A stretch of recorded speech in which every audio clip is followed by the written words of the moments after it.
with a lot of hope.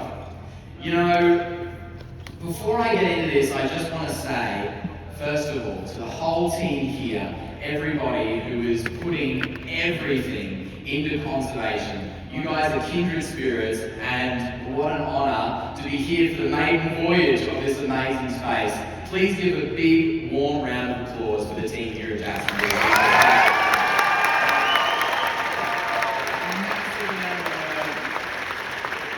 Sweat and tears to make it happen, but conservation does not rest. We are all in this room for one reason, to speak up for those who don't have a voice. And that's the honour of my lifetime to do that. And lately I've been in a lot of different rooms.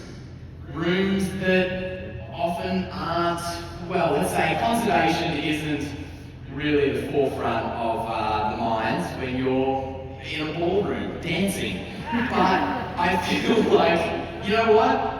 I got to jive conservation into people's hearts, you know what I mean? But to be in a room full of people who are primed and ready to make action, that have passion for making the world a better place, it honestly feels like I'm home. And just to be in the car keys and not be in sequence for a bit, I do like that. I just went and met a bug rooster pig for the first time, and that was a life goal just ticked off. They're the coolest little critters in the world. Alright, guys, I want to talk to you first and foremost about legacy, which I see being the most important part of my life and the reason why I'm here. I want to talk to you about my story, my family's story, how this journey of conservation started for us. And then I want to get into the really interesting synergy that I feel with what is being done here. Conservation is the ultimate team game. Not one of us is going to be able to fix the problems that face the world. Not one of us is going to be able to inspire the world, but one person can create a movement and can unify people and change the world, no doubt. To me, that one person is my dad.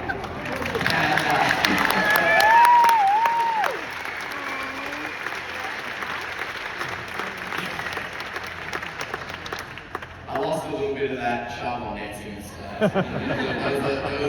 Those legs had a bit going on there, wow. My dad sparked a sense of passion within me, and it's a sense of passion that grows every single year. And while it's been close to 20 years since my dad passed, his message, his mission, what he stood for, has never been more important. And it is the honour of my lifetime to continue what he started. But there's another person that is instrumental in the legacy of Australia Zoo, of the Irwin family, and that's my mum.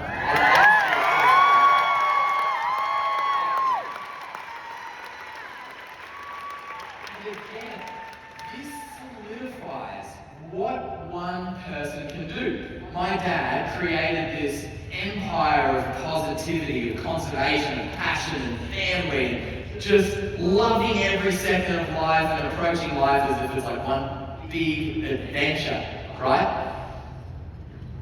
I couldn't conceptualize, I couldn't even imagine how challenging it would be, particularly for my mum, you know, when Dad passed.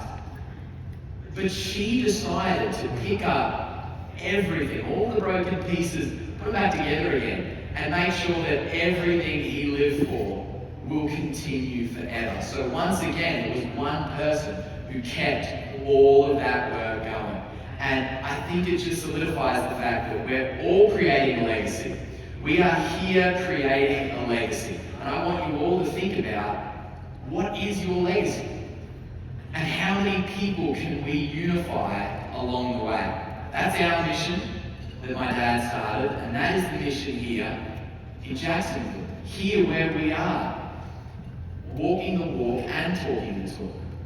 I just toured this amazing manatee facility, and I'm talking to people that live and breathe manatees. And I'm just thinking the passion that you guys have for everybody who experiences this, it's getting these animals into people's hearts. My dad always used to say, people want to save the things that they love. If you're out there getting the work done, saving those animals, and then amplifying that message, that will save the world. Now, Australia Zoo, I just love this picture. That was not my finest hand moment, but not my worst either. We have about 500 in our team at Australia Zoo, but just as Jacksonville Zoo and Botanical Gardens, the zoo is the tip of the iceberg. It is the absolute tip of the iceberg. It's everything else that's going on behind the scenes. It's all of the international conservation work, the rehabilitation of local wildlife like manatees. That is at the core of what we do and at the core of what's happening here. Before I really get into the conservation side of it though, I just need to tell you, Florida is very important in the Irwin family. We absolutely love it. My sister met her husband, who's a Floridian, so...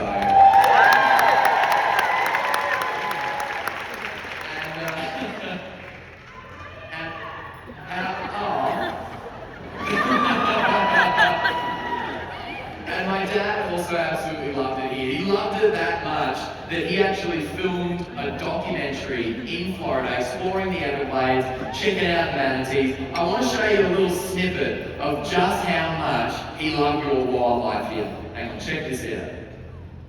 Here he is. Ready? Feel something really hard. Rock hard.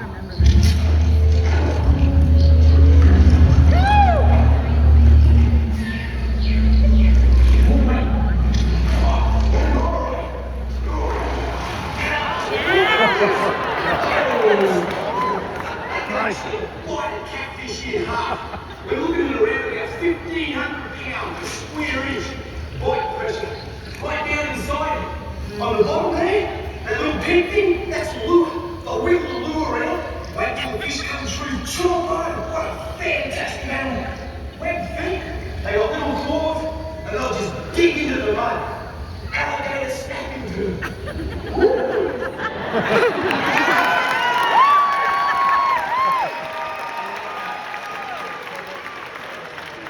It's just makes me want to go and catch a snapping turtle. I'm like, oh, it was pretty funny.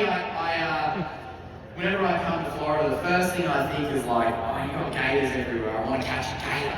Right? So I show up to the zoo and I'm like, first thing I say is, oh, you guys got any gators? Got any gators? And they're like, yeah, we do. We're not going to show you those today. I think they knew what I was angling for. Like, I want to get in and wrangle some alligators. But I tell you what. On the spirit of alligators, there was one animal that really gave Dad a run for his money. It was an alligator, but maybe not the alligator that you're thinking of.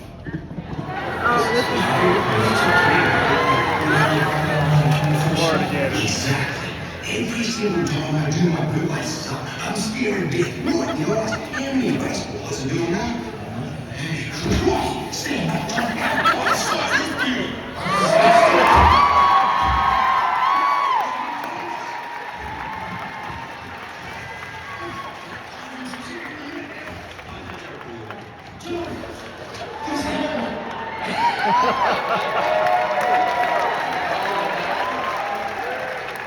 That's the only kind of crocodilian that could put up that fight against my dad. It was the good old-fashioned Florida gator.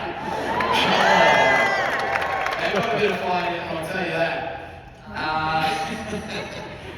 But Dad's passion just, when you live around that, how can you not be passionate when that is your everyday? And I am just so lucky that I had this childhood that was surrounded by wildlife, surrounded by passion and fun and animals. And this is how I grew up. I grew up with animals. This is Jenny. Jenny's a Burmese python. And as you can see, here we are kind of growing up. As I got taller, she got longer. She's a beautiful snake. We took that photo when I was only, a few months old. We waited before we let people see that picture. Because me and reptiles as a baby have an interesting past in media anyway. But she's a beautiful snake, isn't she just gorgeous? So for me it was always about, experiencing the front line of wildlife conservation. And as a kid I got to travel to just about every corner of the world. And I got to see the working face of conservation, the atrocities that are happening, the big wins that are happening, the passionate people that are putting literally their lives on the line to protect animals. And it made me realise, wow, I'm growing up and I have this platform. I have an ability to share what I've seen, to amplify that message. And that is what created this absolute drive for pushing the message of worldwide conservation. That is what it's all about for me. We have a non-profit organisation, an arm called Wildlife Warriors, which is doing worldwide, which is doing worldwide conservation, just as Jacksonville are doing, to make sure that we're connecting people with the natural world, to make sure that people realise their own responsibility to make a difference. And it's about walking that tightrope between understanding that we have an uphill battle environmentally, but also holding out hope. We love supporting the initiatives that are creating hope. I think this is absolutely case in point with the rhino. We all know the plight of the rhino. White rhinos are doing better than some of their other counterparts, like black rhinos, Java rhinos, really having a tough time. In Africa, they are of course hunted, poached for that beautiful big horn. This is one of our rhinos that we have in our place. His name is DJ, and he's a big old Labrador. You'll call him over like, oh DJ, and he'll run over and roll over and give him a scratch. Except the only problem is he doesn't know where his horn ends. So he'll hear something and he'll be like, oh, what was that? Boom! Smash him in the face with his horn. But it's okay. So we let people come in here, meet him on his beautiful 30-acre estate, and his free healthcare and his little spa bar that he has. Man, he's doing it tough. He's doing it tough. But we let people meet him. And then that basically provides context for what's happening out in the wild. Now, we support this amazing initiative. They're called the Black Numbers. They are, legit. They are so cool. A force to be reckoned with. This is an anti-poaching unit that goes out, disrupts poachers to make sure in their conservancy no poaching is being done. Not only of the rhino, but also all of the other animals in the ecosystem. Very cool. But here's what makes it cooler. This is an all-female anti-poaching.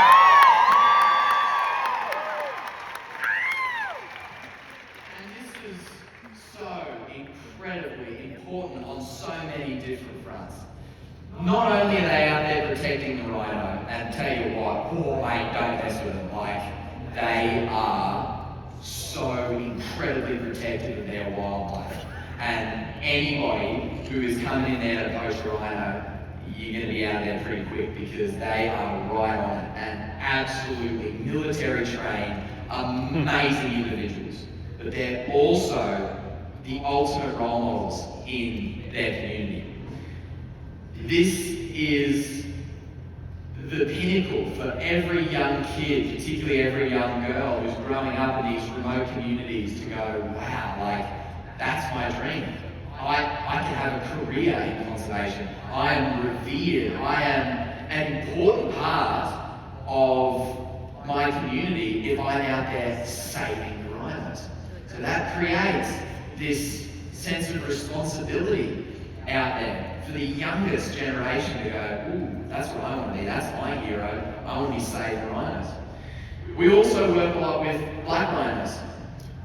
This is out in Kenya. We help to support a conservancy called the Old Pedro Conservancy. They do great work out there, and they also have the last northern white rhinos that are doing it really, really tough.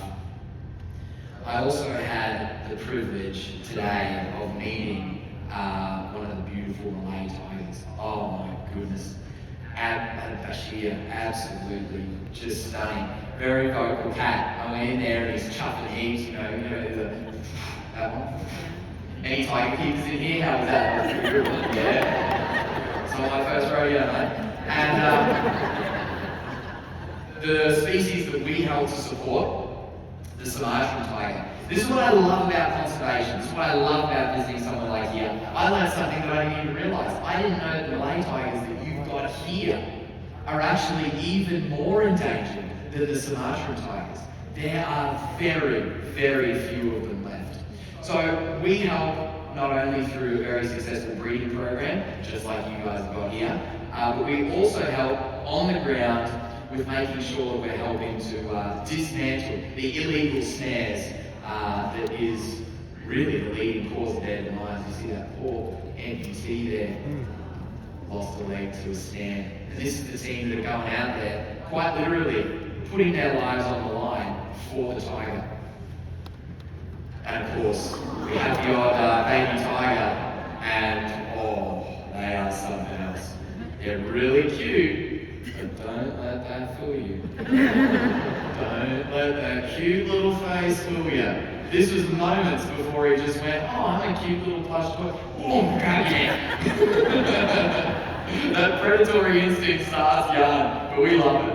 You know, it's fun. It's fine.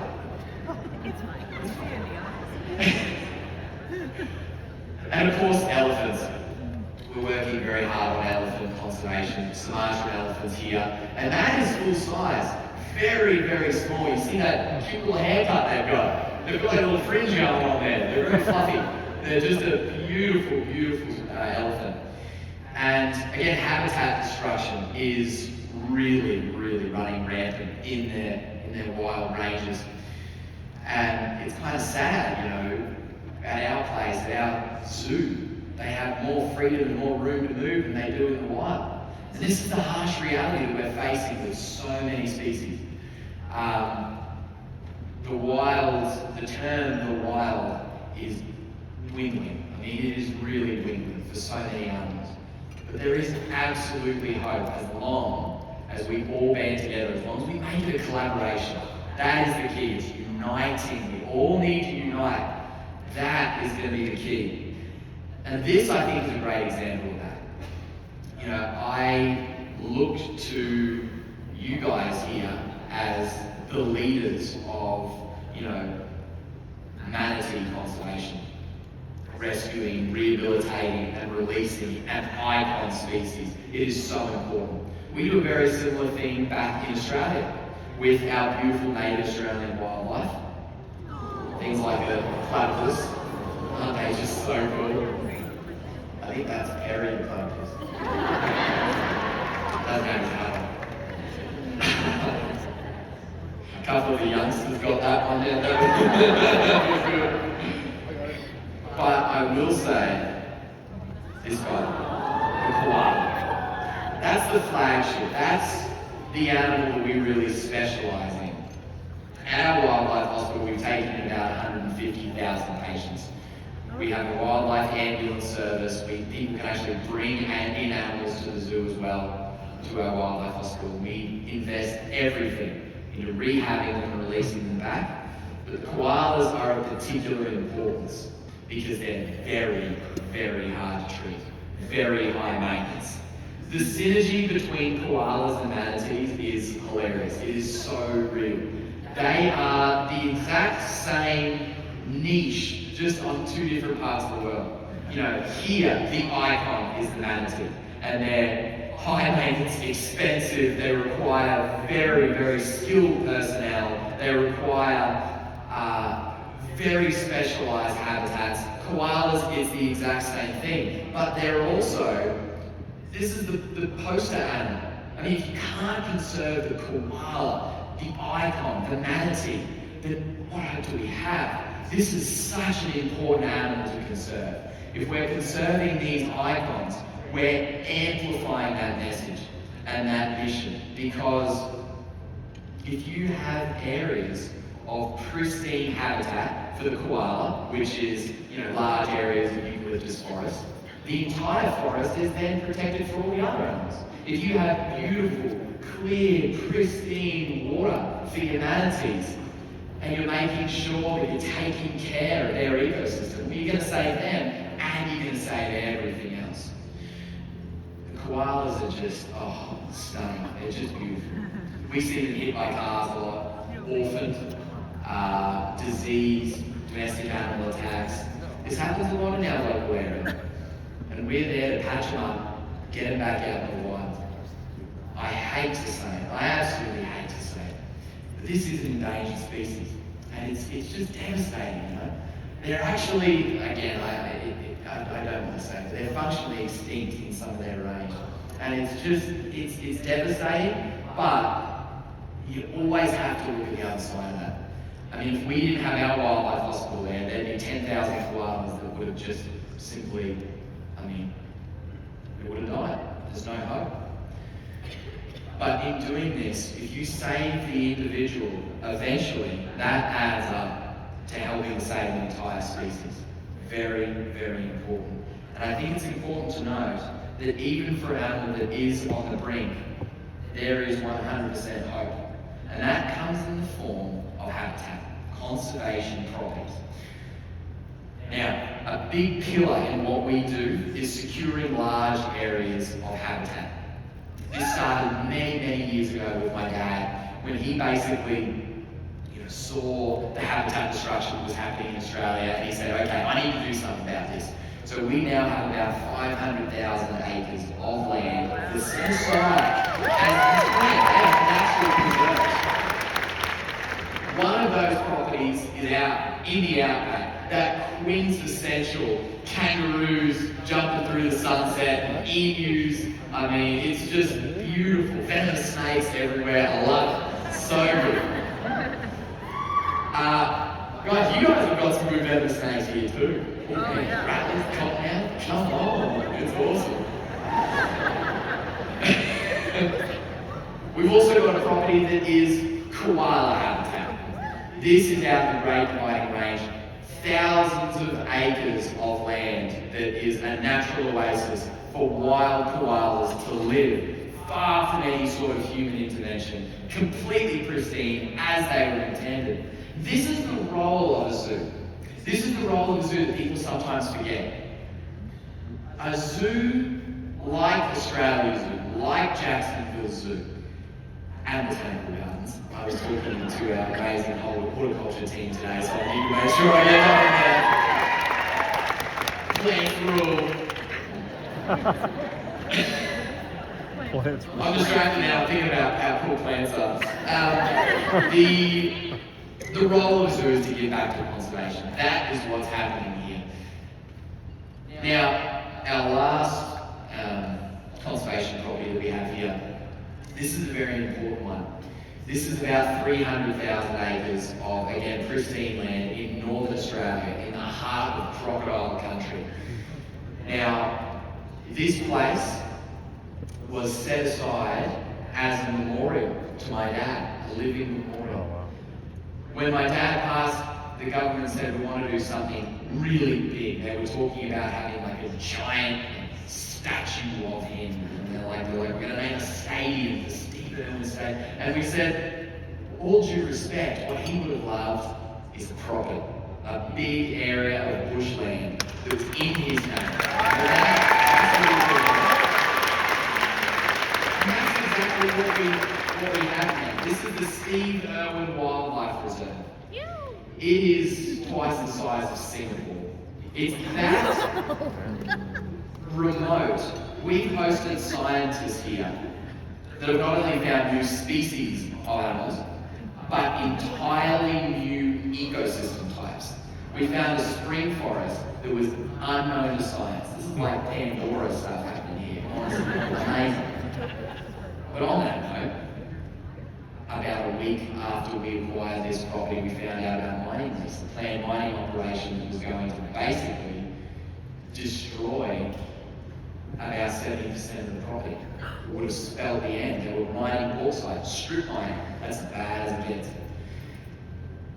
Listen, mining is part of life. It's something that we all use, and all of those resources. But there are certain places that cannot be mined, that cannot be exploited. This is one of those places. So we fought for about 6 years and poured everything into it, particularly my mum. Had a very hard time right after she lost Dad, and stopped that mine.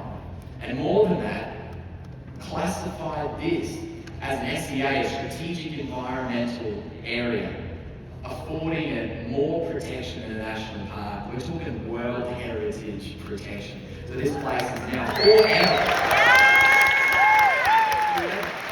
It is the living representation of everything that my dad was about, fighting hard to protect what you love. This is also the place where we conduct some of our groundbreaking research. Research and conservation goes hand in hand. Geez, I could talk the length of the chair, and I'm like this. We're getting into the crocodile chat. Mate, I hope you're comfy because strap in, this is a fun chat. I really geek out about this. We have the longest running research project on any individual animals in history. And it is with the mighty saltwater crocodile. Now, okay, everybody knows my dad jumped on crocs, right? But not everybody knows why, and the reason why he started jumping on crocodiles. You don't just get out of bed one day and go, there's a crocodile over there. Jump on it. I guess Dad does, but there was a very important reason behind that, and that reason was rescuing crocodiles that were going to be killed. Simple as that. In Australia, if a crocodile gets too close to people, they bite someone, they start eating people's cattle, happens all the time. Usually, that's it for the crocodile. They're killed. It's very sad. But my dad would go out and he would basically rescue the croc before the poacher could get to it, take it back into Australia Zoo or relocate it, let it live out the rest of its life in peace. And that's how he honed his skills catching crocs. But that passion for rescuing crocs then sort of transferred into a passion for learning more about them, because he found that they were really one of the most understudied animals. But being an apex predator, the most important animal in the ecosystem. Before I get into it too much, I want to tell you the difference between a crocodile and an alligator, right? Because you've got the alligators here, I love them. They're so cute. They're basically like, my dad used to call alligators frogs with sharp teeth. That's basically them. They're really cute. I've got one named Daisy. You can go up to her and you give her a little kiss and she loves it. If I tried to do that with that guy on the right, Acco, I would have to cancel my weekend plans because I'd be dead. So he's big and he's very, very fiery. The personality of an alligator and a crocodile are very different. Crocs, fiercely territorial. They're very visual. They're any movement, boom, they're right on it. Alligators don't swing with them, but they're a little bit more chill. They're kind of like, hey, it's all good, mate. You're right. You can kind of have a bit of a friendship going with them. It's like you guys, all you guys in America, you know? It's good. You can catch up. How you going, mate? Saltwater crocodiles can't do that with. You also look at their physiology. The alligator's a little bit smaller. They have a U-shaped snout, whereas the crocodile has that nice triangular snout. And of course, they live in different places. Now, to catch a crocodile out in the wild is no easy feat. First, you've got to find the crocodile. You're actually looking for footprints of where they are. Everything that my dad devised is exactly what we do. Here's me 20 years later, finding where a crocodile has been, where they've hauled out to sun themselves on land. Then, you set what's called a crocodile trap. Basically, it's a big mesh bag, it's like a big soft sock of mesh.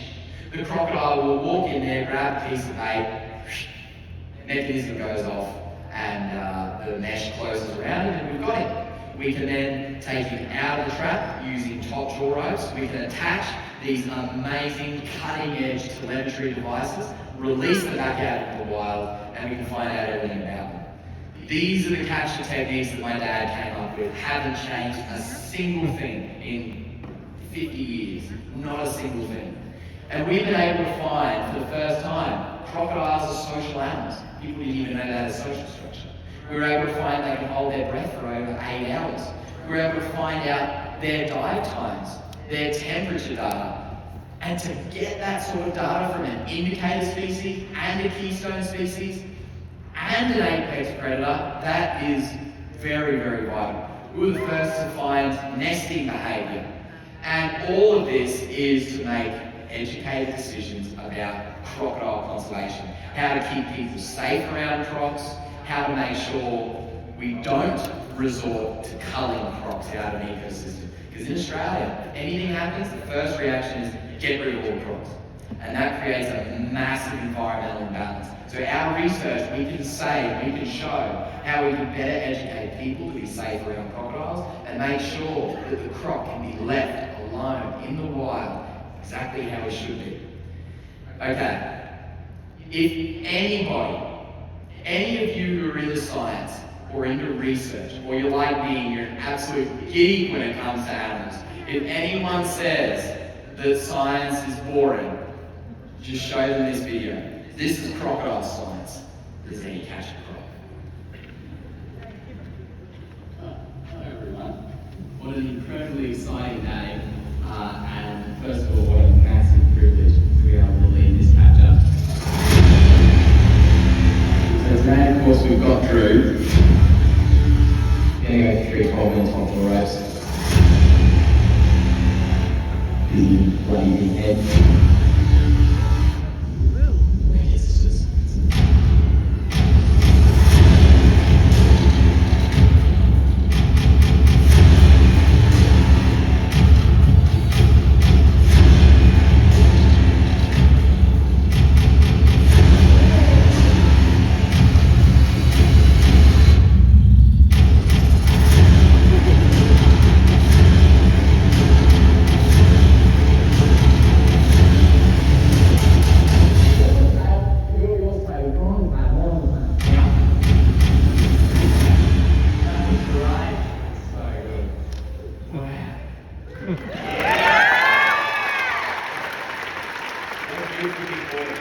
That's a crocodile, a wild croc, catch and release. It happens in minutes.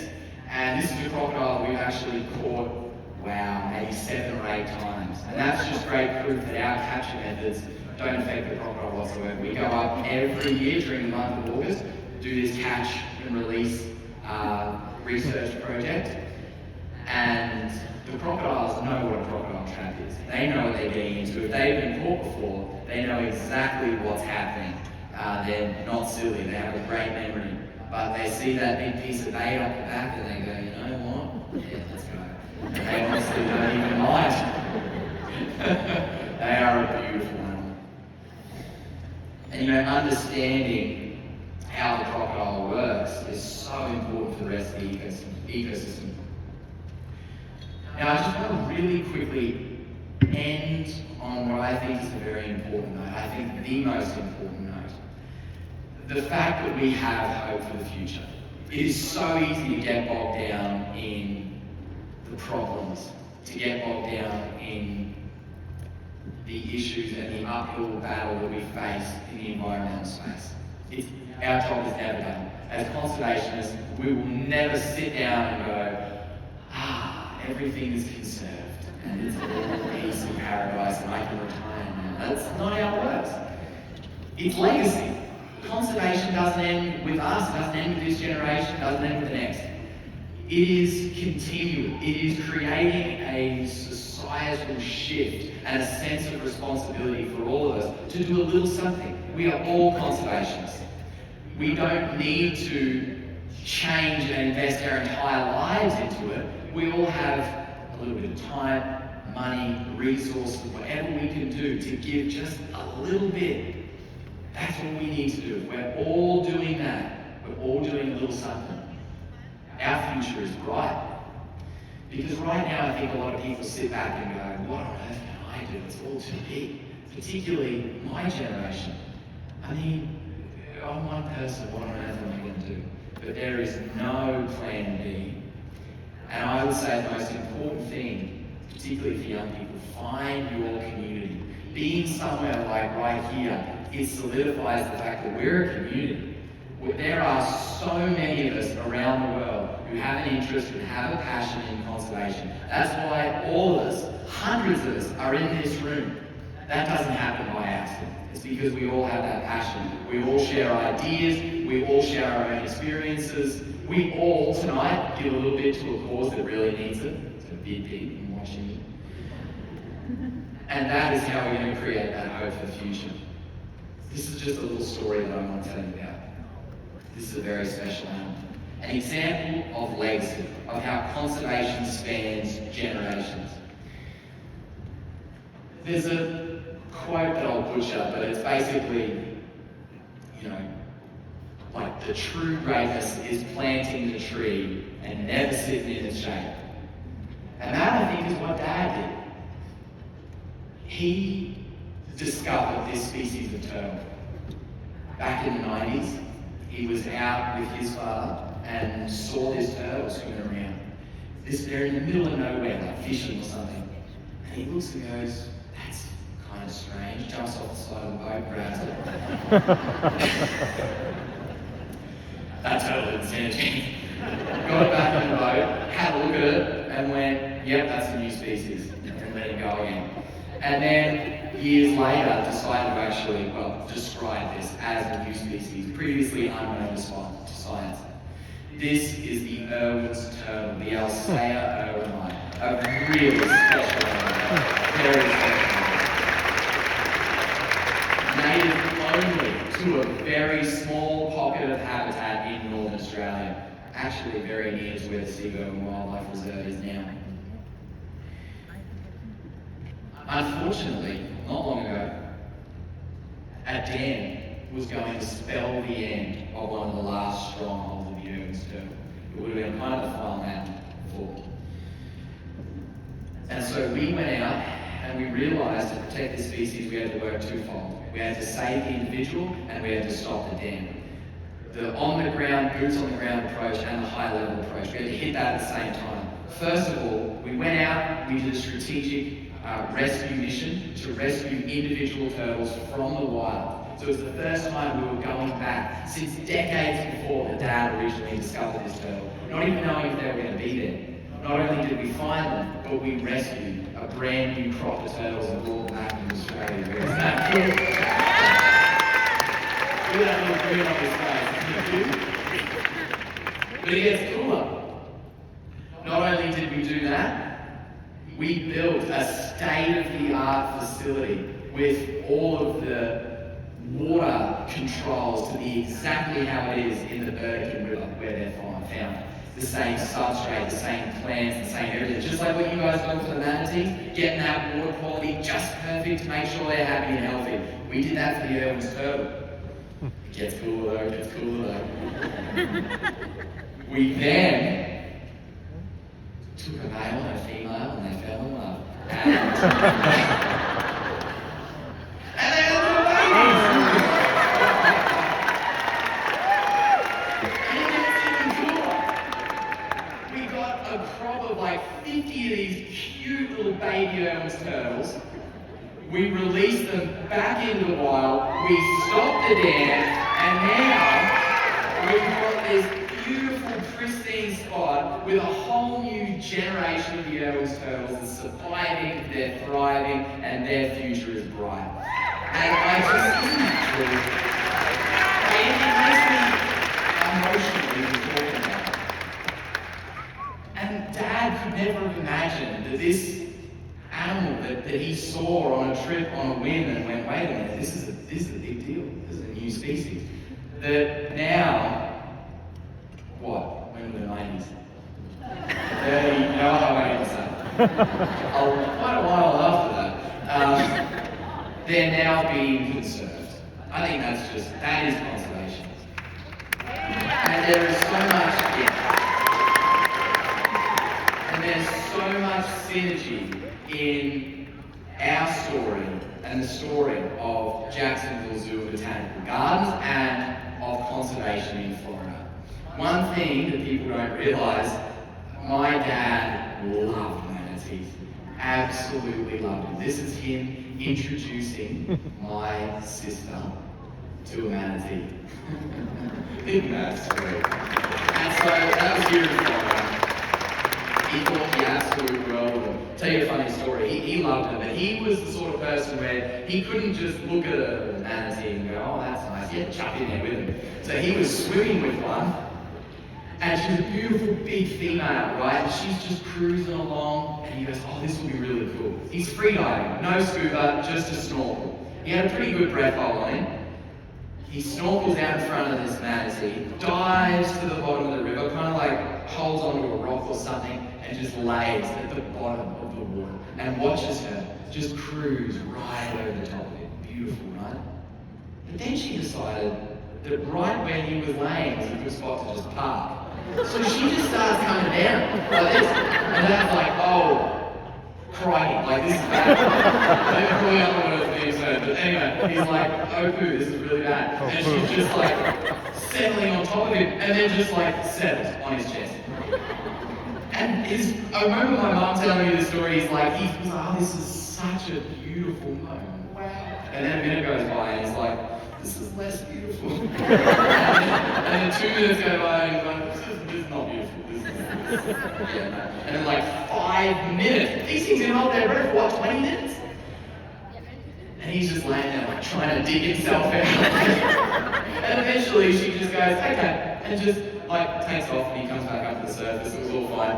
But he just loved it. And it just fills me with so much hope to see such passion for our wildlife. Saving the icon, the manatee. This is something we can all get behind. This is something that is, again, it's walking the walk, but also, you guys do such a great job here of amplifying that message. It creates hope for the next generation. For the youngest among us particularly, to look and go, wow, I love the manatee. I come in here, I connect with them in the zoo, I get to see them, and there are people that are out there every day protecting them in the wild. That is so important.